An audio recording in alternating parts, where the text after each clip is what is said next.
What is up, everybody? Welcome back to the channel. My name is Josh. This is Overlanding Now, and today I'm going to show you how to find epic camp spots. Now, if you clicked on this video, then you're probably wondering if anything I'm going to say is actually real, or if I just baited you into clicking the video. The answer to that question is, it's real. Not only am I going to show you how we find epic camp spots, but I'm going to show you the exact process that I use every single time I go out, all the services that I use, and I'm going to show you examples of those camp spots because I think you actually want to know how to find epic camp spots. Now, the definition of epic camp spots, I have a couple. There's three actually. I have views. So wide open mountain views way up high on the edge of a cliff. There's water, running water, lakes, creeks, whatever it is, all of that is an epic camp spot because if you've been on a camping trip, you know that you're gonna need water. And it's nice to have free water and a lot of it.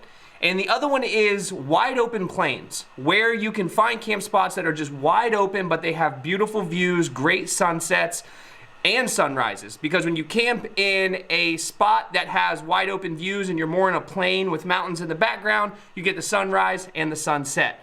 So with all that being said, I'm gonna get started telling you how to find these camp spots. I'm gonna show you how to do it. That's all I got. Watch the intro, I'll be right back.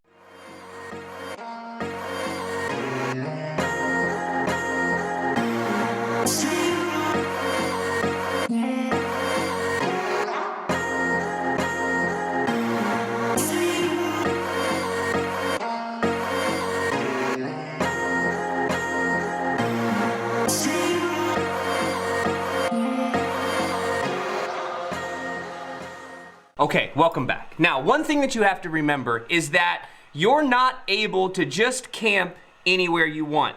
And sometimes that's painstaking. I know that I have been in several places where I've wanted to camp in the most beautiful spot, but there's boulders blocking it. Typically, those boulders are put there for a reason. Or they just say no camping beyond this point, and that beyond that point is the spot where obviously everybody wants to camp. So keep that in mind as you start to think about how it is you want to plan your next travel or where it is that you're going, finding and searching out those camp spots in places that you can actually camp.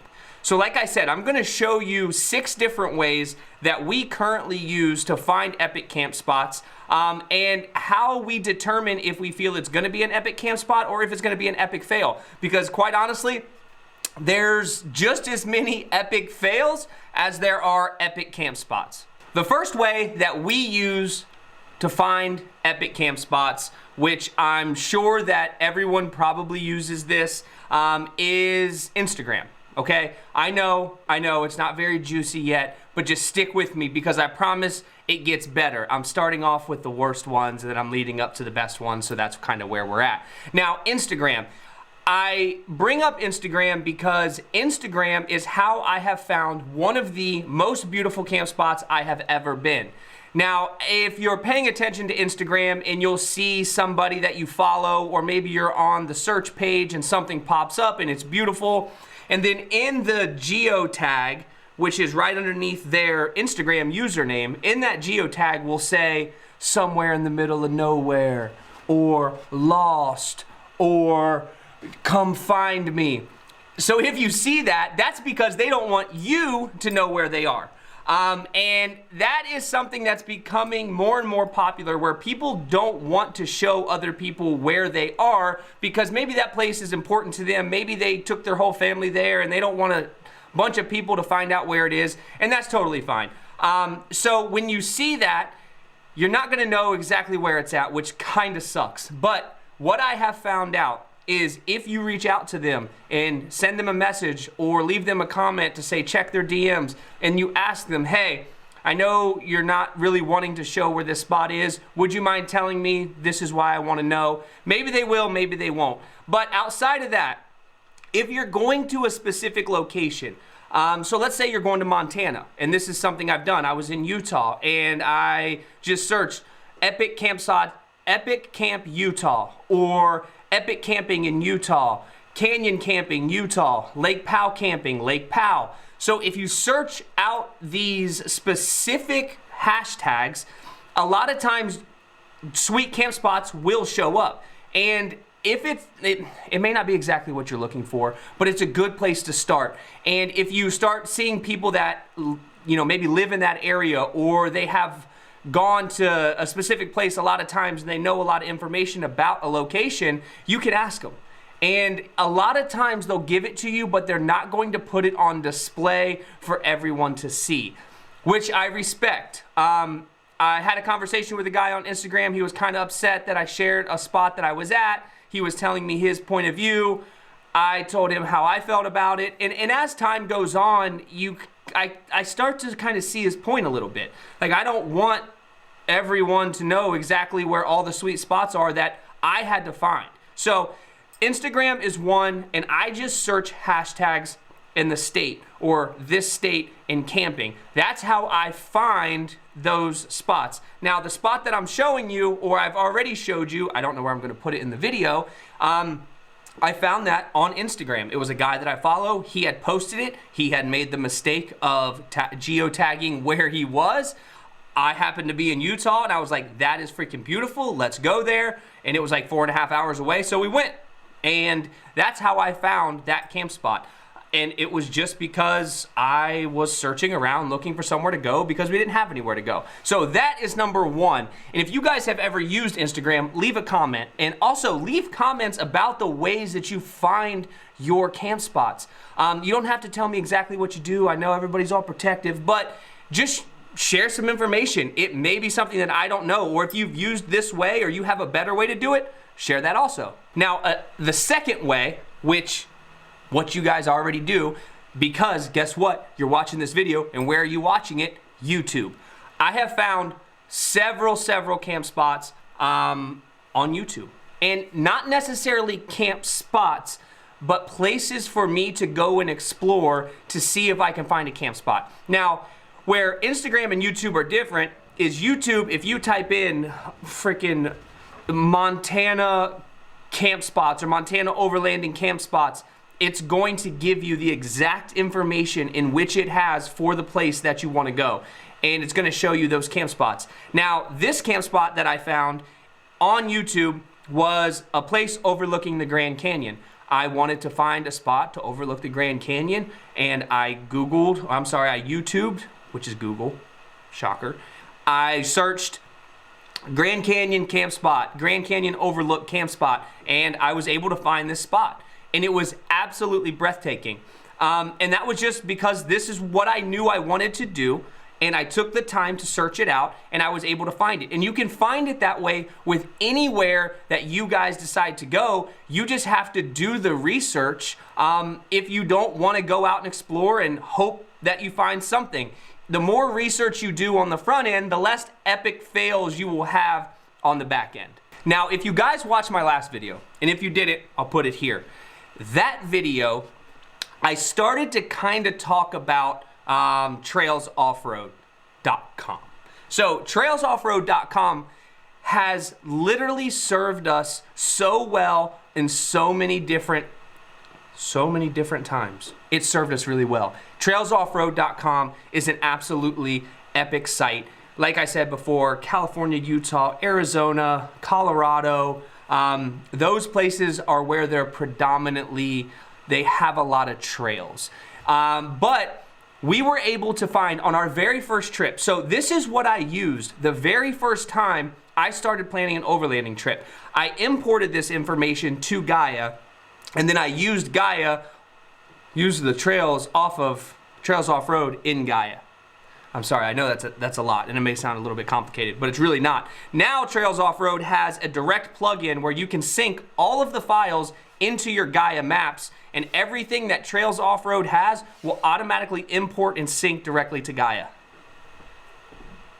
Yeah, they made it really easy for us. So trailsoffroad.com, we actually used that, like I said, the very first time we ever went on a trip. Mind you, I have no idea what I was doing. I took us to Moab in the dead of winter in January. We camped at Lockhart Basin. I can't believe my wife's gonna, Hurrah Pass. We camped at Hurrah Pass for the very first time we had ever camped. It was 17 degrees. I was literally freezing to death. I wanna put that video here because that was an epic fail. It was beautiful and it was absolutely awesome, but it was the most freezing cold situation I've ever been in. So, on that same trip, we were traveling south. We kept going further and further south to try to chase some warmth, and we ended up just outside of Phoenix in Tonto National Forest. Now there was this hot spring, like secret hot spring camp spot that I wanted to get to, and I was literally gonna die trying. So we knew where the trail was. We took the trail all the way down to the bottom. Not only was this camp spot epic because it had a hot spring, a hidden hot spring that like nobody would tell you exactly where it's at. You had to like literally walk around and find it.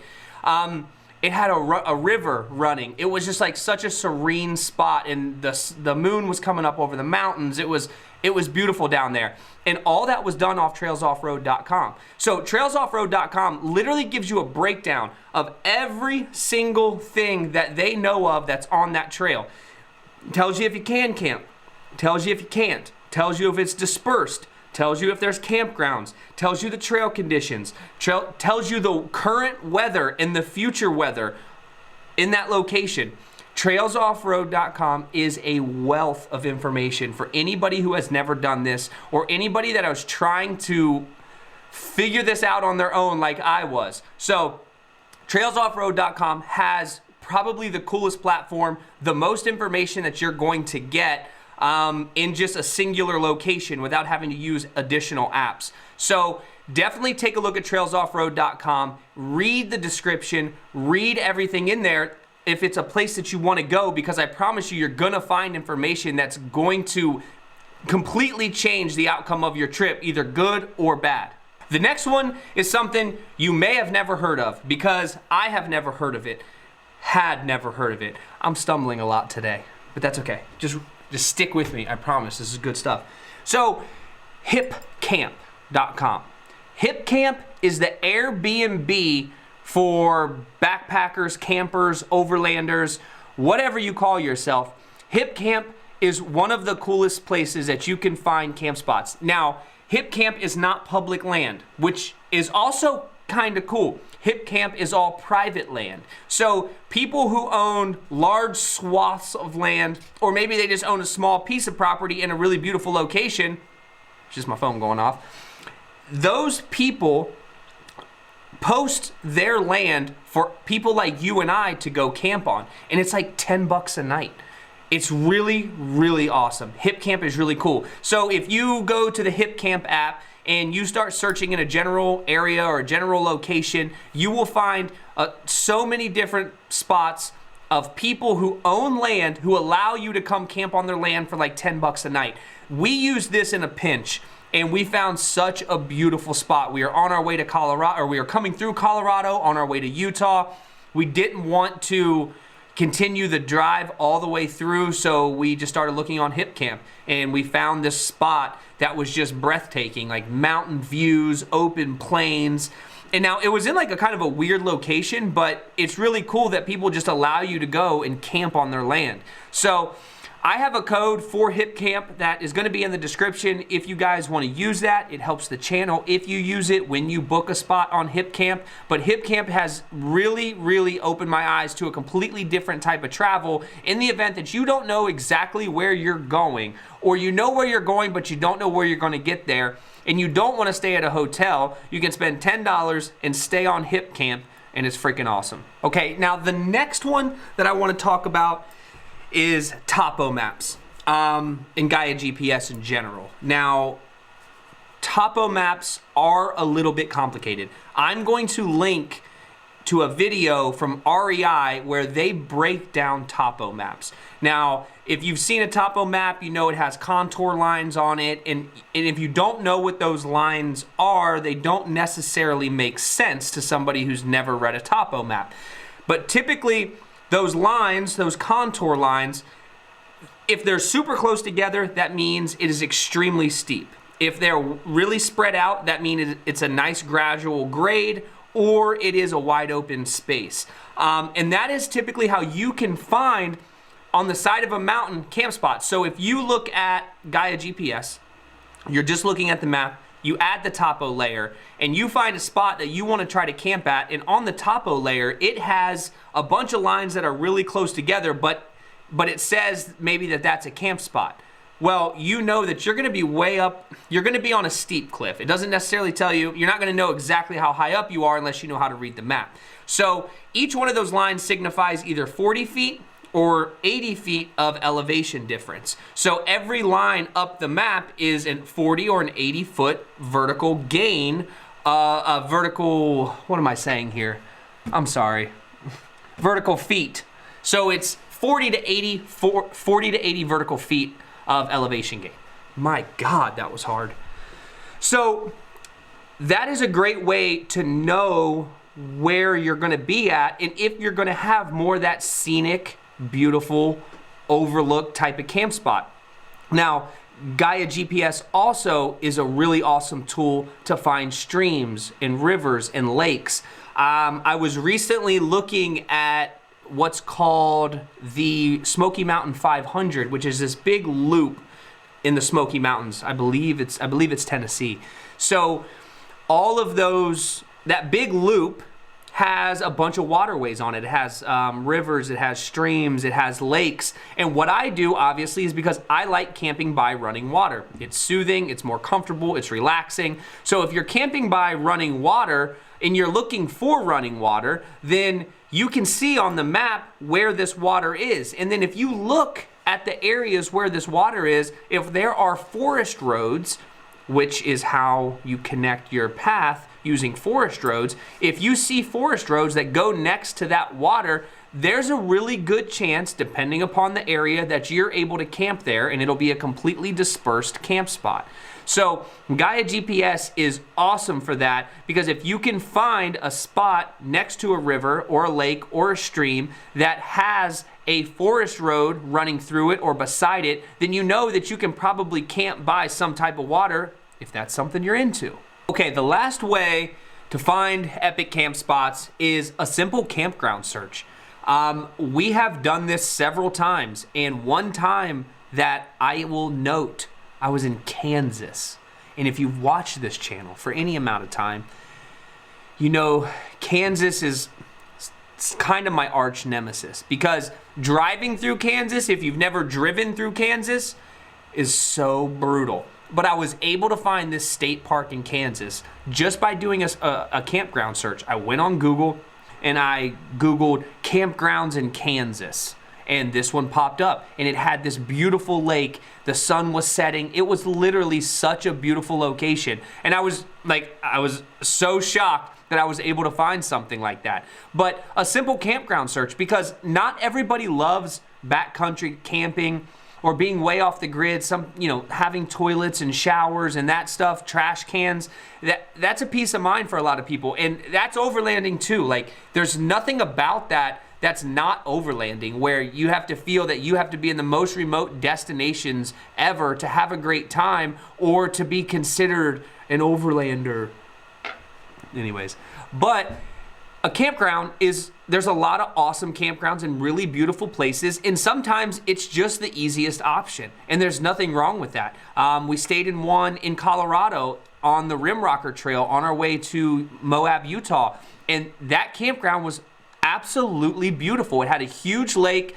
The camp spots were really isolated and remote, and it was awesome. So don't think that a campground search is not going to find you something cool, because these Forest Services and all the people who manage these lands, they put campgrounds in really pretty spots for a reason, because they want to attract people to come. So always take a look at campgrounds when you're in an area that you may not know very well. You may be able to find a pretty awesome camp spot that you never thought you'd find. Okay, that's it for me today. I hope that this video was helpful. And if this video was helpful, I'm gonna ask you guys to do something, because if you know anything about the YouTube algorithm, it's a little tricky. So liking this video helps out a lot. Commenting on this video helps out a lot. And if you feel that it was helpful and other people could use it, I ask you to share this video with the people that you know to help the channel. That's all I need. And it would be extremely appreciated. I appreciate all your guys' time, and we'll see you on the next one.